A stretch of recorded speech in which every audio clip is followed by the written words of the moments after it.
This is a recording of the Southwick Public Library Board of Trustees. It is April 13th at 7 p.m. Quick reminder that we will just need to do a roll call at the beginning, and then anytime there's a vote, just do a roll call, please. Okay, call to order. Public comments. Oh, we just have to do a roll call, Mike. Oh, So that's right. I know. You would think by now we're used to this, but we never will be. Okay, this is Carol Garrick. Michael McMahon. Maria Gallo. Tammy Sayak-Bastilan. Thank you.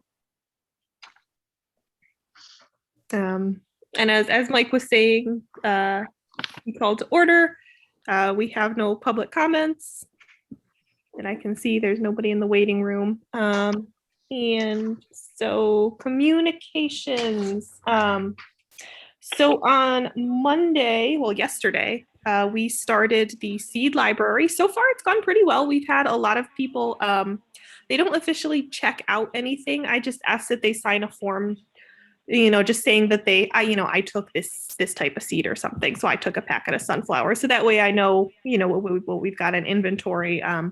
And I think so far 7 or 8 different things have been taken. So that's good. Yesterday really wasn't a day to inspire anyone to get outside and do anything. So we'll keep advertising. And we did officially, I did officially decide to call it after Suzanne, just as a way to honor her since she was a gardener.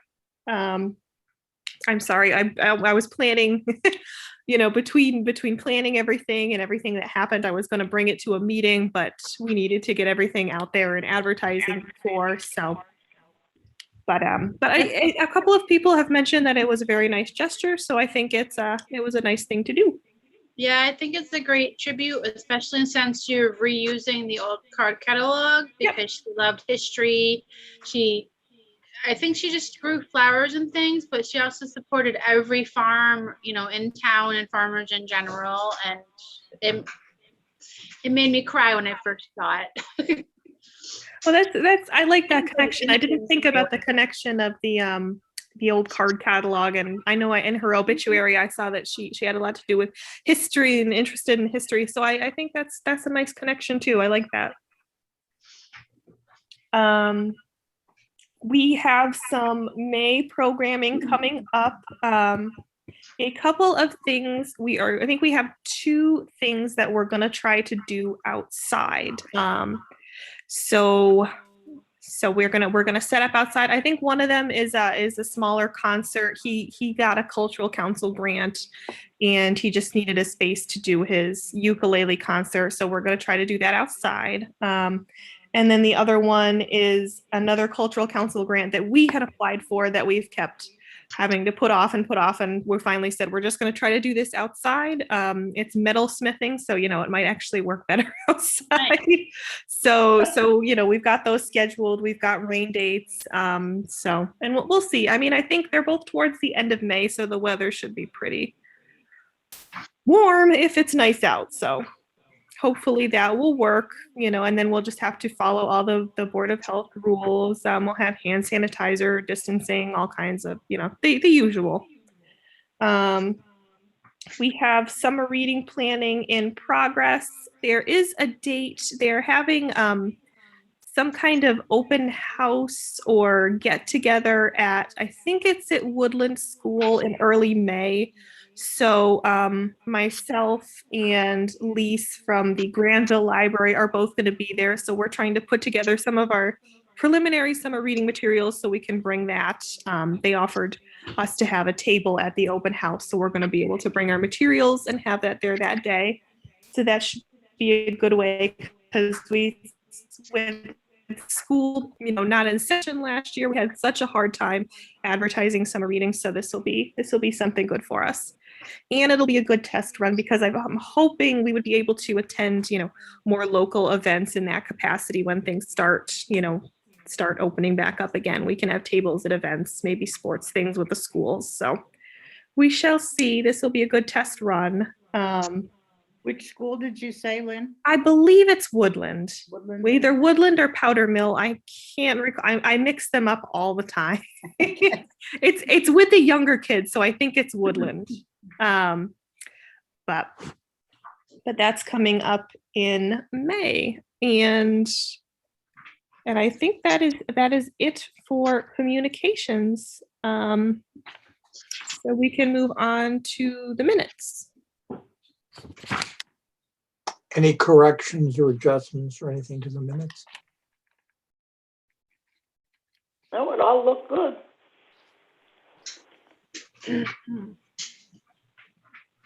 Do I hear a motion? Motion to accept the minutes by Tammy. Okay. Second it. That was Carol. Okay, All those in favor? Michael McMahon, yes. Tammy, yes. Carol, yes. Maria, yes. Okay. Okay. And we have the March statistics. The good news is that obviously now that our doors are open, our numbers are starting to go back up. They aren't what they were like, pre-COVID, but I think they are good for what they are. And as you can probably tell, now that we've been open, our curbside numbers have gone down a little bit, but that was just to be expected. But still, I think 1,624 curbside pickups is pretty good, so.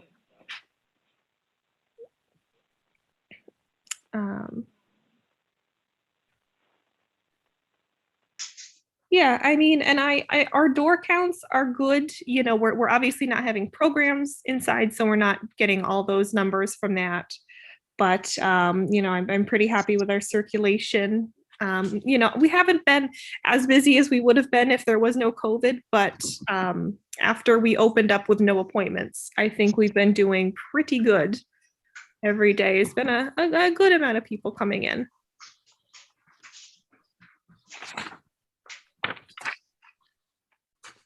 If we want to move on to old business. Sure. So the LSTA grant that was due last week, it's been submitted. So I think their deadline to let us know is late June, early July, and I'm hopeful that we can get it. I know they said there was a lot of competition this year because there were a lot of people applying, and for the the money that they had. So we can still make something happen even if we don't get it. So, but I'm hopeful. I think it'll be a really good thing for us. And to piggyback on that, I did check with Janine about moving the gallery. She was totally fine with it. Of course, I wanted to get her approval because she has spent so much work in it. And when I mentioned it to the maintenance department, they were fantastic. So they have already put up a new, I want to call it a molding, to move the artwork from where it is to down next to the reference section.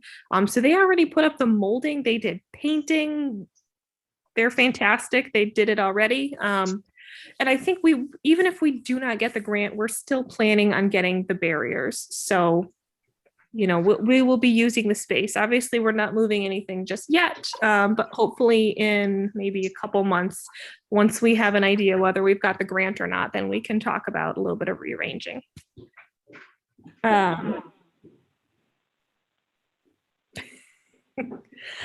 So new business, the COVID-19 response. So as of, we haven't been requiring appointments. Our numbers have been below capacity though, so that's fantastic. We've gotten the approval from the Board of Health to allow Connecticut residents back in. There was a point where we were not allowed to have them in, because obviously, Connecticut was considered a high-risk state, but now that it is just a travel advisory as opposed to, what did they call it, a travel order mandate. But now that it's just an advisory, that we are allowed to have Connecticut residents back in, so that has made some people very happy. we were able to we were quarantining materials that had been returned for a week. But we followed the trend of many other libraries and have been quarantining them for 3 days. And that has helped materials keep moving, and this was with the approval of the Board of Health and with research and talking with other libraries. Quarantining them for 7 days, it just didn't make sense. And so 3 days is now the new quarantine period. I And saw you had a sign in between the doors. I just glanced at it, I didn't read every word of it. Was that saying about wearing masks? I don't know what. yeah, sure yeah, what it said. there was we do have one of those fold out sandwich boards that even when it's like slightly windy out, it falls down. So that was, yeah, we've been putting it in the entryway. It just says that masks are required. And so far there have been no issues with that. I've been given the disposable masks by the Board of Health. So if somebody forgets theirs or doesn't have one, then we can just give them one. So we haven't had to turn anybody away. So overall, I would say our COVID-19 response has been good. Cleaning is still up to par. We've been doing everything as far as cleaning, sanitizing, and things have been going very well.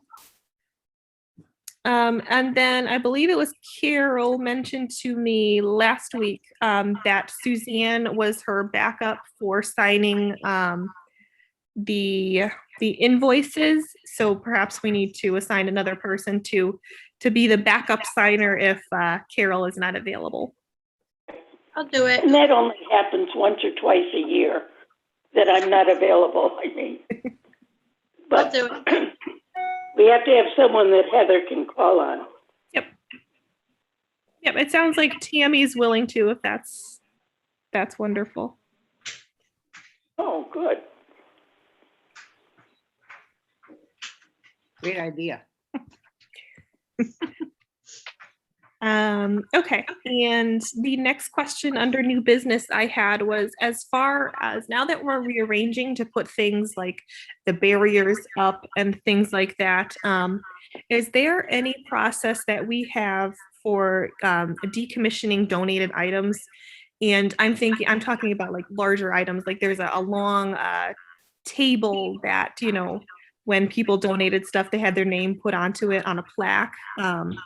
Once we move things around and put the barriers up, we're not going to have any room for that. So of course, and I don't foresee any need for it in the future. So I was just wondering if there was if you guys are aware of any process that we've had for just decommissioning donated items so that it's both, we're respectful, but also, know that, times change and sometimes we need to move things in and out. I don't think we have a process that I'm aware of. Okay. And is it anything, if it's a larger item, is it anything that I need to run by you? I know in some places I've had to go to the. Probably not. I mean, you could offer it to town hall. Oh, of course. Yeah. There, or the schools, or Yep. police department, or fire department, or somebody. Okay. Great. Next business is some good news. After meeting with Carl, we are able to hire a summer page, and we are able to open the children's services position again. So essentially, we cannot hire anybody. We cannot give anybody the official word until after the I believe it's May 18th town meeting. But we can restart the process now. And I did, we discussed that we should open the children's services position to more applicants because a new pool of applicants are out there. So we'll contact everybody who's applied already to kind of see who is still interested, and then also post the job again to see, because I know we've at least lost a few candidates and there's potentially more that are out there.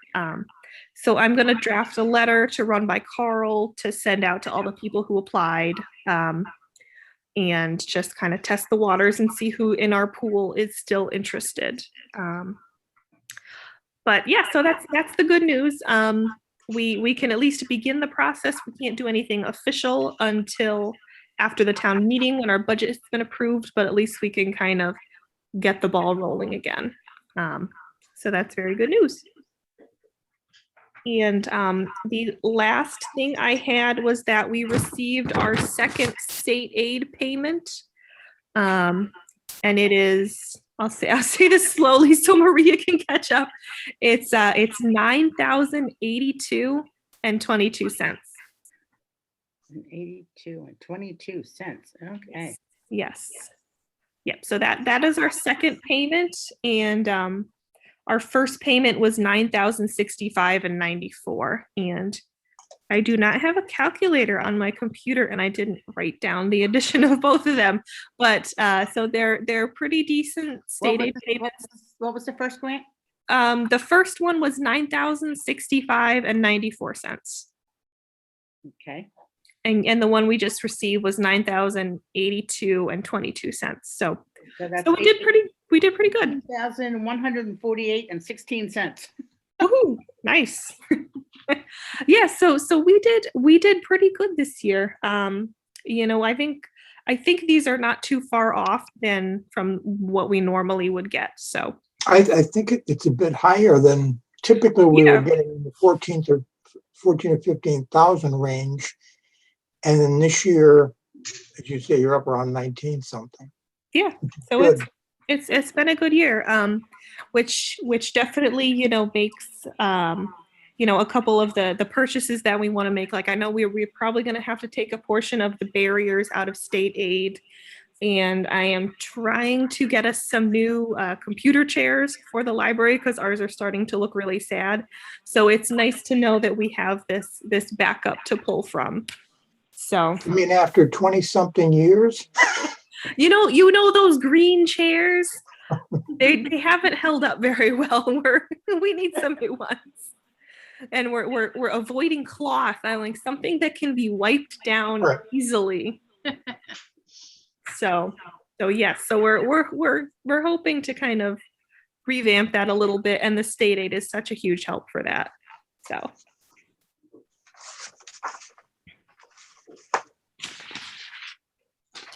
and that was it from me. I mean, I feel like that was really short, but 12 minutes. I know. I feel like that was Yeah. really short, but we've been very busy, but it can all be summed up in like, Right. you know, I can say, oh, the seed library started on Monday, but you know, how many hours went into that? But Now, if people want to donate seeds, how do they do that?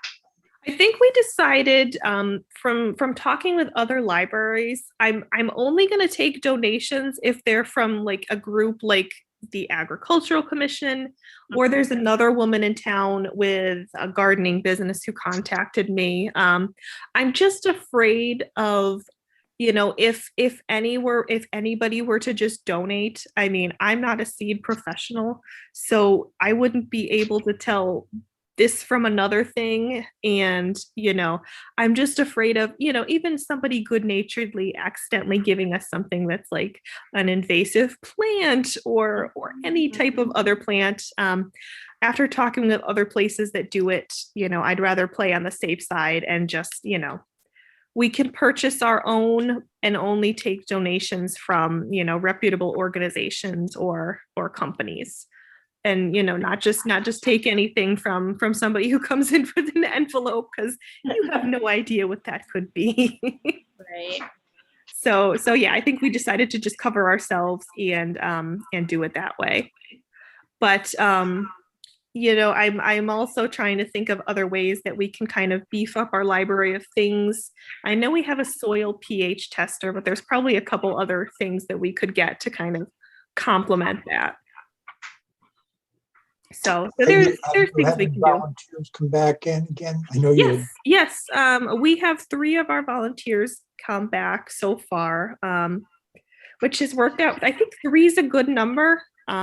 because basically when all the new items are coming in, because Heather's on maternity leave, and we have no children's librarian other than Paige, I'm doing kind of 95% of the cataloging of all the new materials. So having 3 people is actually kind of nice, because if I get behind, then we still have stuff to do. Whereas if, we used to have 5 people, there's no way I could keep up with that. So 3 people back, they're happy to be back.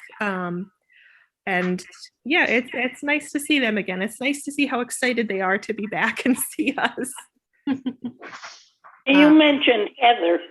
Has she had her baby yet, or? Yes. Nicholas was born in early March, and everybody's happy and healthy. Whenever we talk to her, she seems to be doing really good. So.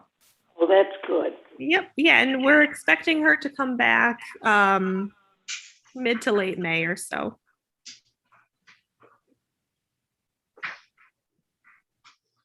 Now, do you know if the Friends are going to have some kind of pop-up or outdoor book sale again at all? Or? Yes, it's on the radar. I think they're just waiting till the weather gets a little bit better. And then they're planning to do some of those again, because I think those were fun. They were. Yeah, And they so soon. very well. Yeah, I think as long as we have maybe, I try not to advertise too far in advance, because we can't take donations. And once people hear book sale, they say, I've cleaned my house, let me give you stuff. And that's not what we want. So if we have maybe a couple days to advertise and then they have their sale, then it seems to work great. So I think they're just waiting for things to look a little bit nicer out. And then hopefully in the next few weeks, we'll schedule a first one. Well, that's good. Yeah.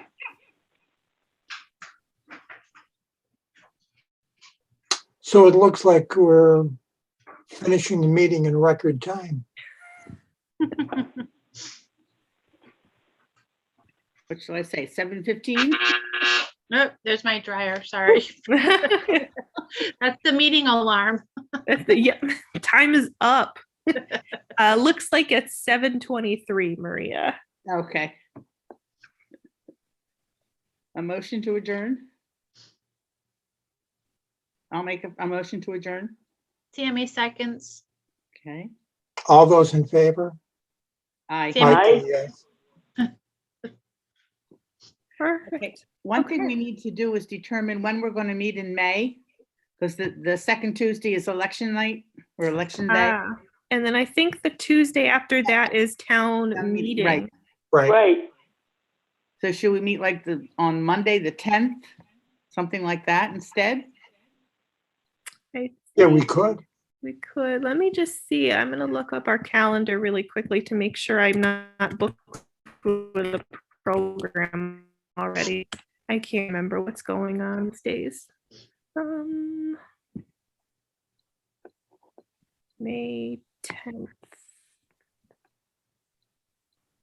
Nope, it doesn't look like I have anything going on, so May 10th should be good for me. Okay. Okay, so let me. Maybe it could be an in-person meeting. We could do that. It wouldn't be in our meeting room because that's just full of stuff, but we could either do it outside or in one of the tables in the back, as long as we're all distanced. Sure. Let me just check with the town first, because I don't know what they're doing as far as the rest of the meetings. I think they want to kind of keep it pretty standard, as far as everybody meeting online, or I don't think anybody's meeting in person yet.